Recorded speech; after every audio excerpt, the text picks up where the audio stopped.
మంచిర్యాల జిల్లా బెల్లంపల్లిలో విస్తృత ఎన్నికల ప్రచారం చేస్తున్నారు ఎంపీ అభ్యర్థి గడ్డం వంశీకృష్ణ. ఎమ్మెల్యే గడ్డం వినోద్తో కలిసి బెల్లంపల్లి నిల్వాయి గ్రామంలో ఉపాధి హామీ కూలీలతో సమావేశమయ్యారు వంశీకృష్ణ. వారి సమస్యలు అడిగి తెలుసుకున్నారు. కాంగ్రెస్ పార్టీ ఎన్నికల టైంలో ఇచ్చిన హామీలన్నింటినీ అమలు చేస్తుందని తెలిపారు. తనను గెలిపిస్తే పెద్దపల్లి పార్లమెంటు పరిధిలో అర్హులందరికీ పథకాలు అందేలా చూస్తానన్నారు.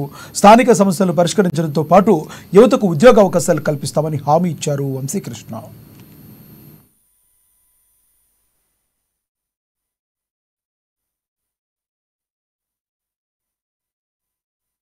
ఉపాధి హామీ ఇచ్చింది చెన్నూరులో ఫస్ట్. అప్పుడు నేను ఇచ్చినప్పుడు రాజశేఖర రెడ్డి గారితో మాట్లాడితే 150 రూపాయలు ఇస్తుండే. కరెక్టా అమ్మా?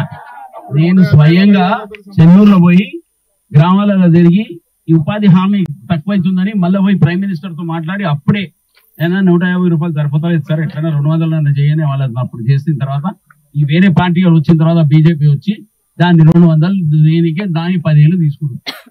మీ అందరికి మాట ఇస్తున్నా, మీరు ఇది చేసినాక జూన్ జూలై అంటే ఇప్పటి నుంచి 4 నెలల లోపల మీకు వచ్చే 270 నుంచి 400 రూపాయలు మా రాహుల్ గాంధీ గారు కన్ఫర్మ్ చేశారు. మీరు ఇట్లనే